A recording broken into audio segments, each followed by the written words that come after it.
بسم اللہ الرحمن الرحیم۔ میں ہوں طاہر ڈھینڈسا اور آپ دیکھ رہے ہیں ایس ٹی ٹی وی۔ دنیا بدل چکی ہے اور مزید تبدیلیاں بھی چھوٹے لیول پہ آ رہی ہیں۔ اس موقع پہ وزیر اعظم نے ابھی وہاں پہ یو این میں خطاب بھی جا کے کرنا ہے اور 4-5 بڑی شاید چیزوں کا وہاں پہ ذکر ہو اور بڑا ٹاپک ہے کہ کیا ہوگا کرنے کے لیے۔ اب اس ساری چیز کو سمجھنے کے لیے ضروری ہے کہ تبدیلی ایک تو کلائمیٹ چینج ہے، ظاہر ہے کہ ہم نے تو نقصان نہیں کیا، جنہوں نے فاسل فیول جلا کے کیا ہے وہ اب پیسے بھی دیں۔ وہ میٹیگیشن کا ذکر کرتے ہیں کہ آگے آپ روکیں اس کو، ابھی آنے والے کو، پچھلے کو بھول جائیں، اور آگے ہم اڈاپٹیشن کا کرتے ہیں کہ نقصان لاس ہے، لوگوں کو کہاں بٹھائیں گھر بنانے کے، تو ایک یہ بھی ہو سکتا ہے۔ پہلے جو پلیجز تھے اس میں سے پورے اس طرح سے نہیں آ سکے، لون ڈریون اور جو بھی ریزنز تھی۔ پھر دنیا میں تبدیلی ہو رہی ہے۔ اب سعودی عرب کے ساتھ جو ہمارا ہوا ہے، اگر اس کو ہم دیکھیں تو وہ ایک اگریمنٹ ہے، ٹریٹی نہیں ہے، بٹ اگر کہیں ضرورت پڑ جائے پاکستان کو رسپونڈ کرنا پڑے سعودی عرب کو بچانے کے لیے، جو کہ ہو سکتا ہے، کیونکہ نتن یاہو یہ کہہ چکے ہیں کہ مکہ مدینہ میں مسلمان جب آئے اس سے پہلے Jews were there, they actually belong there, تو گریٹر اسرائیل کے پلان میں وہ بھی شامل ہے، جس کے ساتھ مسلم دنیا کے سینٹیمنٹس وابستہ ہیں بہت زیادہ۔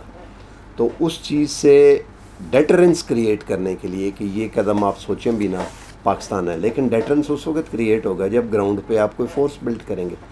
تو کیا فورس وہاں پہ بلڈ کرنی ہے یا یہاں سے جائیں گے، لاجسٹک ہے، یہ سارے سوالات۔ اگر بلڈ کرنا ہے تو کیا ہوگا؟ پھر وہ کہتے ہیں کہ ویسٹ نے کوارڈینیٹ آف کر دیے قطر پہ حملے سے، تو رافیل اور وہ F-15 کھڑے رہ گئے۔ تو کیا ہتھیار روسی اور چائنیز جائیں گے؟ اور اگر ایسا ہوگا تو سائلنٹلی چائنیز فٹ پرنٹ پہنچ جائے گا وہاں پہ گلف میں کرنے کے لیے۔ تو کولڈ وار کا آرکیٹیکچر جو ہے وہ ٹریگر ہو کے ایک دفعہ سے پھر دوبارہ جیسے وارسپیٹ کھڑا ہو سکتا ہے۔ میں یہ نہیں کہہ رہا ہو جائے گا، بٹ ہو سکتا ہے کرنے کے لیے۔ پھر اگر پاکستان نے وہاں پہ یہ کرنا ہے، یہ سارا کرنے سے پہلے جیسے گھر بنانے سے پہلے سروے کرتے ہیں اور لوگ آ کے اس کو دیکھتے ہیں کہ کیا ضروریات ہیں، کیا خطرات ہیں، اور ان کو کس طرح بچانا ہے، وہ بھی کرنا پڑے گا۔ تو ظاہر ہے کہ ہیوج انٹیلیجنس نیٹ ورک کی بھی بہت ضرورت پڑے گی آپ کو، اور اگر یہ وہاں پہ ہوگا تو پاکستان، تو دوسرے معنی میں پاکستان صرف اب اپنے اندر کا نہیں ہے، ایز اے گلوبل پلیئر بھی کچھ نہ کچھ وہاں پہ بات چیت کرنی پڑے گی۔ مسئلہ یہ ہے کہ پاکستان بیلنس پالیسی مینٹین کرنا چاہتا ہے between global south which is Russia China and west which is U S and some Europe, اور لڑائی کا حصہ بھی نہیں بننا چاہتا کیونکہ لڑائی اس طرح سے ہے ہی نہیں۔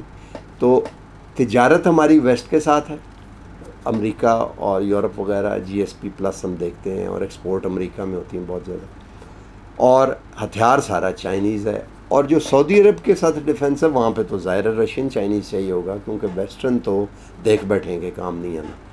اور اسی طرح غزہ میں وہ ریزورٹ بنانا چاہتے ہیں۔ ابراہمک ایکارڈ جو ہیں وہ پرنس محمد نے پہلے کہا تھا کہ 2 نیشن تھیوری، تو یہ وہ گلوبل آرکیٹیکچر ہے جس کے اندر بات چیت کرنی ہوگی۔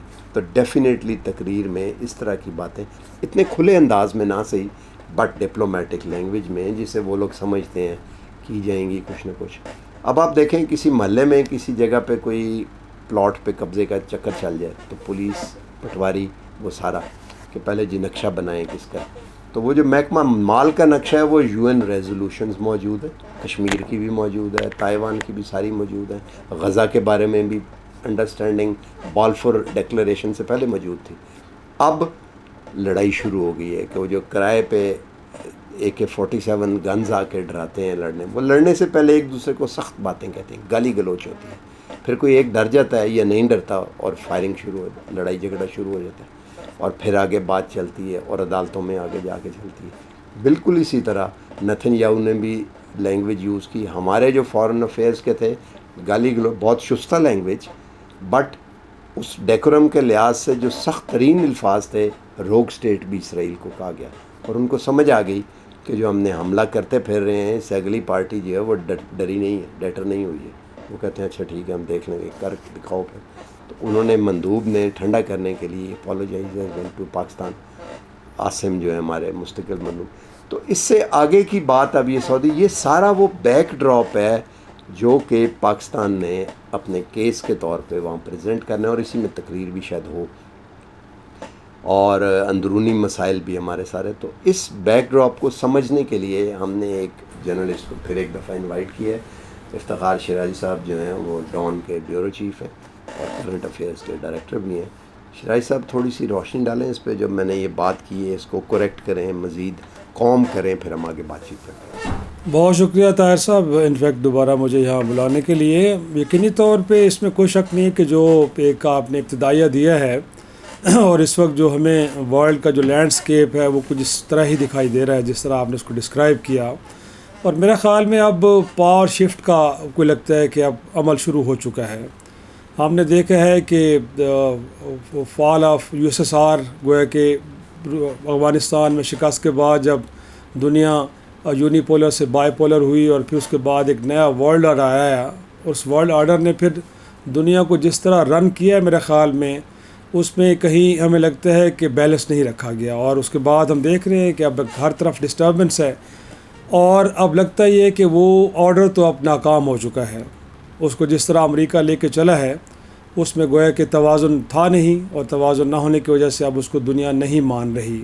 اور یہی وجہ ہے کہ اب وہ چائنا ہو، وہ رشیا ہو یا دیگر ممالک آپ وہ گلوبل ساؤتھ کے انڈیا بھی بالکل اس میں کوئی شک نہیں ہے اس میں شامل ہے، وہ بھی بڑی کنجیشن سی فیل کر رہے ہیں، گھٹن سی فیل کر رہے ہیں، اس سے باہر نکلنا چاہ رہے ہیں. اور آپ نے دیکھا کہ لاسٹ جو SCO کانفرنس ہوئی ہے، سربراہ کانفرنس، اس میں تو گویا کہ ایک الگ سے مالیاتی نظام بنانے کی بات بھی کی گئی، ایک الگ سے بینک بنانے کی بات کی گئی ہے، کرنسی الگ سے بنانے کی بات کی گئی ہے. تو اس سے ہمیں اندازہ ہوتا ہے کہ اب گویا کہ وہ ورلڈ آرڈر تو نہیں چلنے والا، اب ایک پاور شفٹ کی طرف جانا ہے. اور مجھے لگتا ہے کہ امریکہ کو بھی اور ان کے اتحادیوں کو بھی اس بات کا گویا کہ ادراک ہے کہ دس ہائی ٹائم کہ اب باقی بھی جو ممالک ہیں بالخصوص چائنا ایک بہت بڑی معیشت، عالمی معیشت کے طور پہ ابھر رہا ہے. اب ایسے ممالک کو دنیا کے فیصلوں کے اندر ایک سپیس دینی پڑے گی، انہیں بھی سننا پڑے گا، اور انہیں سنے بغیر گویا کہ اب دنیا کو آگے لے جانا ممکن نہیں ہے.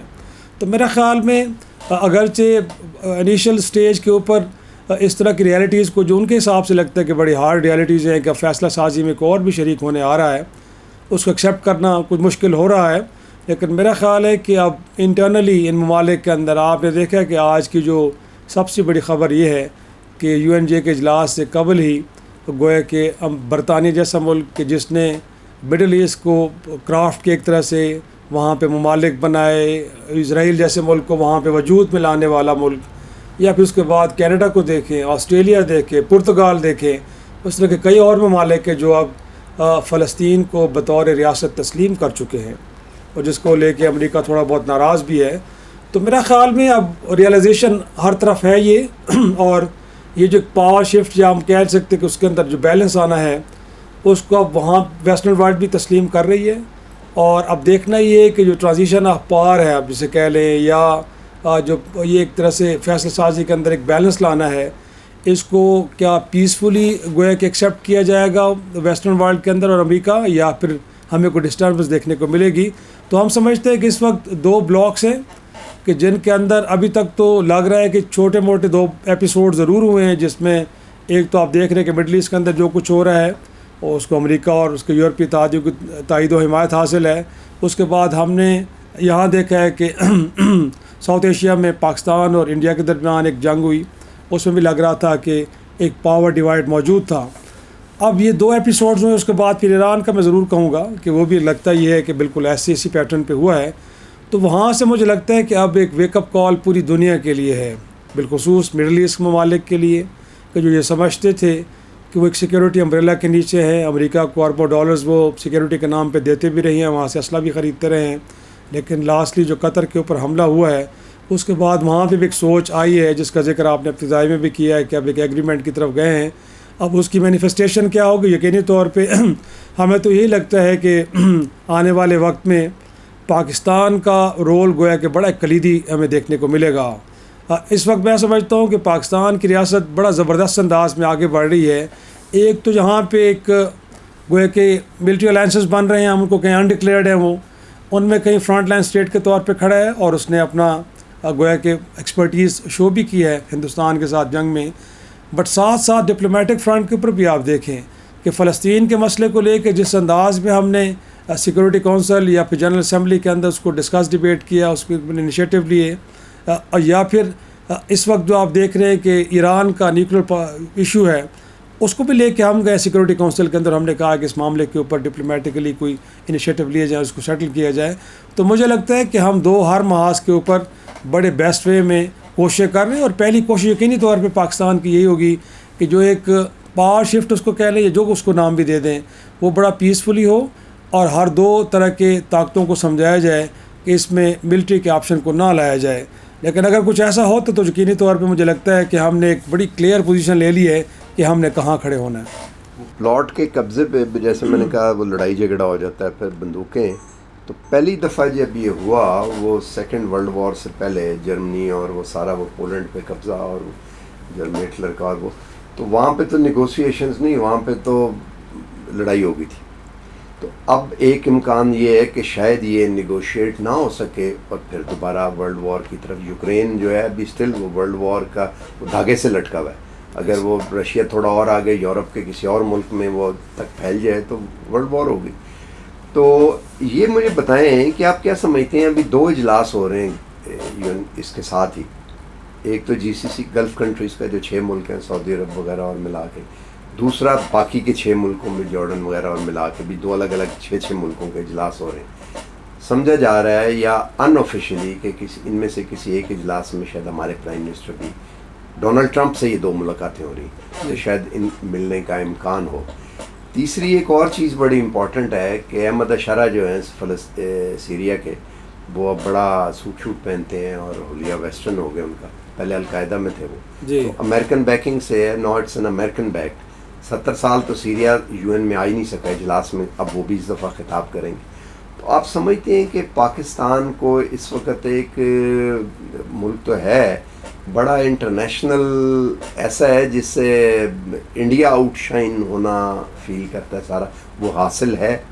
مجھے لگ رہا ہے کہ اس وقت جو ریسنٹ پاسٹ میں انگیجمنٹس ہوئی ہیں اس سے ہمیں اندازہ ہو رہا ہے کہ اس وقت جو انٹرنیشنل ارینا کے اوپر مختلف ایشوز ڈسکس ڈبیٹ ہو رہے ہیں اس میں پاکستان کا کردار کہ مجھے لگتا ہے کہ فوکل پرسن کا ہے.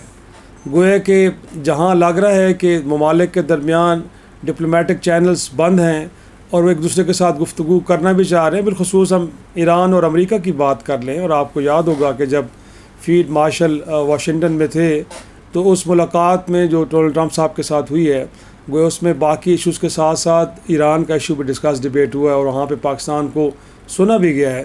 تو میرا خیال ہے کہ اب عرب ممالک کے اندر بھی، اور میں تو میرے ایک دوست کے جو بڑا عرصہ رہے بھی ہیں ان مڈل ایسٹ کنٹریز کے اندر، گویا کہ وہاں پہ وہ کہہ رہے ہیں کہ ایک تو جب ہم نے ایٹمی دھماکے کیے یا 70s 60s میں جو ایک پاکستان کو احترام اور عزت دی جاتی تھی، گویا کہ ایک بار پھر میں نے کہا ہے کہ یہ کچھ 4 ہفتے پہلے کی بات ہے کہ وہاں سے ہو کے آئے ہیں.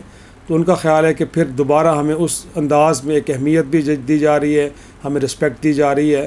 تو میرا خیال میں اب عرب ورلڈ کے اندر تو یہ لگ رہا ہے کہ احساس ہے کہ اگر ہم نے مڈل ایسٹ کا ایشو ریزالو کرنا ہے یا انٹرنیشنل مختلف ایشوز کے اندر ریلیونٹ ہونا ہے تو بہتر یہ ہے کہ پاکستان کو لیڈنگ رول میں رکھا جائے. ورنہ تو آپ نے دیکھا کہ اس سے پہلے کتنے فلسطین کے معاملے پہ عرب لیگ کے اجلاس ہوئے ہیں، کبھی پاکستان کو دعوت نہیں دی گئی. لیکن پہلی بار ایسا ہے کہ پاکستان کا پرائم منسٹر سائیڈ لائن پہ بیٹھا ہے، ایران کے صدر کو وہاں پہ بلایا گیا ہے. تو میں سمجھتا ہوں کہ اس خطے کے ممالک تو یقینی طور پہ یہ سوچ سمجھ رہے ہیں کہ پاکستان کو ایک فوکل پرسن کے طور پہ آگے لے کے چلے جائیں. گلف میں پہلے یمن میں ہمیں بلایا گیا یا وہ جو ایک بنایا گیا وہ ایران کے خلاف تھی. جی، تو آپ سمجھتے ہیں کہ اس وقت جو وہاں پہ انڈرسٹینڈنگ الائنس بن رہی ہے وہ سیکٹیرین ڈیوائیڈ سے اوپر اٹھ کے ٹیریٹوریل انٹیگریٹی اور پولیٹیکل ساورینٹی کو مد نظر؟ یقیناً ایسا ہے. میرے خیال میں اس میں کوئی شک نہیں ہے کہ یہ ریجن کی گویا کہ سیکیورٹی کو لے کے ہی میرے خیال میں سارا ایفرٹ ہو رہی ہیں. اور لگ ان ممالک کو یہ رہا ہے کہ اوور دا ایئرس گویا کہ ہم نے دیکھا ہے کہ اسرائیل کی جانب سے پہلے فلسطین تو ان کے نشانے پہ تھا ہی تھا، لیکن اس کے بعد لبنان کے اندر جس طرح حزب اللہ کو نشانہ بنایا گیا، اس کے بعد سیریا کو میں جس طرح بشار الاسد کے رجیم کو وہاں پہ کمزور کیا گیا، ختم کیا گیا. پھر یمن میں آپ دیکھیں کہ ریسنٹ پاس کے اندر پرائم منسٹر سمیت پوری کابینہ کو وہاں پہ مارا گیا.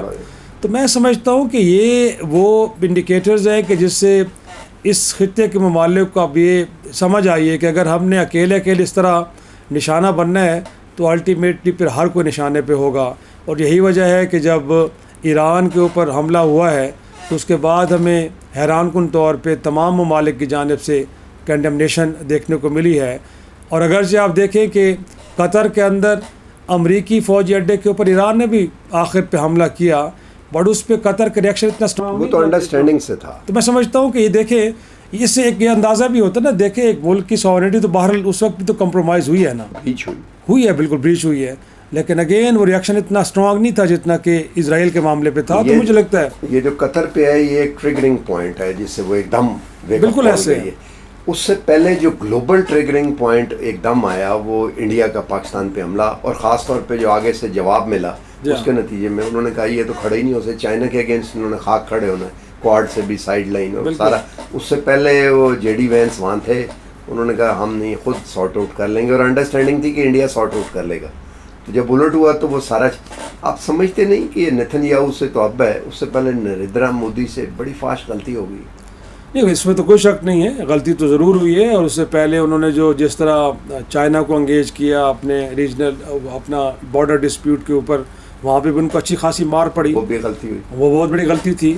اور اس کے بعد ان کا خیال یہ تھا کہ کہیں اسرائیلی گوئے کہ پلے بک کے تحت ہم نے بھی ریجن کے اندر جہاں جہاں سمجھیں گے جا کے ہٹ کریں گے اور ہمیں واپس میں کوئی ریاکشن وہاں سے آئے گا نہیں. لیکن پاکستان نے تو وہ کر دکھایا کہ جس کی پھر تصدیق خود امریکی صدر نے کی ہے کہ کس انداز میں ہم نے انڈیا کو چاروں شانوں چت کیا ہے. تو میرے خیال میں غلطیاں ہوئی ہیں، لیکن مور امپورٹنٹلی طاہر صاحب مجھے جو لگ رہا ہے اس کے باوجود پہ کہ بھارت کی جانب سے بڑے اگریسو ڈیزائنز کی پریکٹیکل مینیفیسٹیشن ہمیں دیکھنے کو ملی اس ریجن کے اندر، لیکن جس انداز میں ایس سی او میں انہیں انگیج کیا گیا چائنی قیادت کی جانب سے، وہ کہ ابھی بھی یہاں پہ اس ریجن کے اندر لیڈرز کے اندر سینس پریویل کر رہی ہے کہ اس کے باوجود کہ اس خطے کا ایک بڑا اہم ملک شاید وہ کہیں اور سے ڈکٹیشن لے کے یا ان ڈیزائنز کے ساتھ آگے بڑھنا چاہ رہا تھا، اس سے غلطیاں بھی ہوئی ہیں لیکن ڈس انگیجمنٹ نہیں ہے. اور آپ نے دیکھا ہے کہ کل لندن کے اندر بھی پاکستانی کمیونٹی سے جب پرائم منسٹر نے خطاب کیا ہے تو وہاں کھڑے ہو کے بھی انڈیا کو ایک بار پھر ڈائلاگ ٹیبل پہ آنے کی ایک دعوت دی گئی ہے. تو مجھے لگتا ہے کہ اس خطے کے ممالک یہ چاہ رہے ہیں کہ ہندوستان کو اپنے ساتھ رکھا جائے، ڈس انگیجمنٹ کی پالیسی نہیں ہونی چاہیے. نریندر مودی صاحب کی جو بھی گویا کی سوچ جو پالیسی بھی ہو، لیکن جو عام ہندوستانی ہے شاید وہ بھی یہ چاہ رہا ہے کہ ہمیں ریجن کے ساتھ کھڑے ہونا چاہیے، ہمیں کسی کا اعلی کار نہیں بننا چاہیے. تو اگر اس میں بھی کامیابی ہو جاتی ہے تو مجھے لگتا ہے کہ مڈل ایسٹ کے بعد اس ریجن کے اندر بھی امریکہ جیسے ملک کے لیے بڑا سیٹ بیک ہوگا اور بہتری ان لوکل آنے کا امکان ہے یقینی.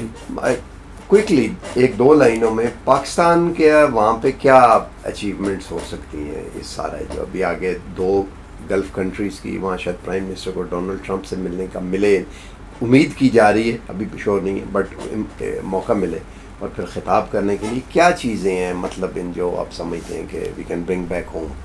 دیکھیں میرے خیال میں ایک تو یہ ہے کہ اب یہ جو عالمی تنازعات ہیں ان کو حل کرنے کے حوالے سے جس انداز میں پاکستان اپنا رول پلے کر رہا ہے اس کو اپریشیٹ خود عرب ورلڈ بھی کر رہی ہے اور دنیا بھی اس کو اپریشیٹ کر رہی ہے.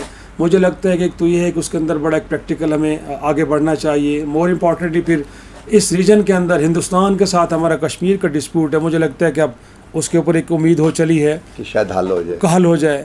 اور تھرڈلی مجھے لگتا ہے طاہر صاحب کہ اب جیسا ہمارا ڈیفنس ایگریمنٹ ہوا ہے سعودی عرب کے ساتھ، مجھے لگتا ہے کہ اپنی اکانومی کو ٹھیک کرنے کے حوالے سے بھی ہمیں تھوڑے سے انیشیٹو لینے چاہیے، ان ممالک کو اس حوالے سے بھی انگیج کرنا چاہیے. اب ہم بنگلہ دیش کے بھی قریب آ رہے ہیں، باقی ممالک کے ساتھ بھی ہماری انگیجمنٹ بہتر ہے.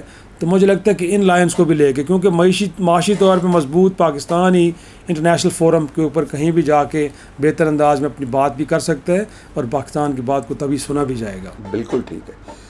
تو دیکھیں لیٹس کیپ اور فنگرز کراسڈ. یہ ایک بہت بڑا ہم چینج جو ہے اپنی زندگیوں میں، ہمارے والی جنریشن جس نے پچھلی صدی سے کام شام کرنا شروع کیا ورک فورس کے طور پہ، جرنلزم اور سارا وہ شروع کیا، کئی چیزیں دیکھی ہیں. سوویٹ یونین کو کولیپس ہوتے ہوئے دیکھا, اور وہی اینڈ آف ہسٹری فرانسس فوکویاما کی, وہ بھی یونیپولر ورلڈ دیکھا. اور اب پھر دوبارہ سے رائز آف ساؤتھ دیکھ رہے ہیں ہم. کئی سن سیٹ کٹھے ہو رہے ہیں.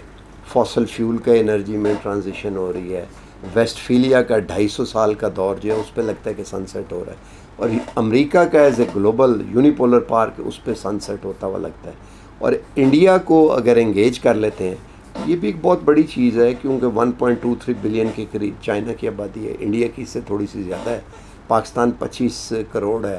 بنگلہ دیش ملا کے تو آدھی سے زیادہ آبادی تو بالکل پیکڈ ہے. ساؤتھ ایشیا اور ساتھ چائنا اس میں رہ رہی ہے. اور تھوڑا سا دور جا کے اگر ہم ساؤتھ کوریا کو دیکھ لیں, اور فار ایسٹ کو دیکھ لیں, اور پھر جاپان کو دیکھ لیں, تو اکانومی کا بھی جو بلک ہے 50% سے زیادہ جی ڈی پی جو ہے وہ اس علاقے میں. اور سینٹرل ایشیا اور رشیا کو بھی دیکھ لیں تو ملٹری پاور اور اکنامک پاور کا فلکرم ریسورسز سارے یہاں ہیں. تو یہ جو رائز آف ساؤتھ ہے اسے ہم اپنی آنکھوں سے دیکھ رہے ہیں. اور سب سے بڑی بات یہ ہے کہ پاکستانیوں کے لیے جو یہاں پہ ہے وہ یہ بھی ساتھ دیکھ رہے ہیں کہ اس کو آگے پروپیل کرنے میں, اور کسی بھی گلوبل آرکیٹیکچر کو جو کہ مڈل ایسٹ میں ہو, یا سینٹرل ایشیا میں ہو, یا چائنا کے ساتھ, یا ایون امریکہ کے ساتھ نیگوشیٹ, اس میں پاکستان جو ہے وہ ایک میجر رول پلے کر رہا ہے. اور دنیا میں یہ ایکسیپٹیبلٹی ہے کہ yes Pakistan is playing that role. آج تک کے لیے اتنا ہی. ملتے ہیں اگلے پروگرام میں. اللہ حافظ.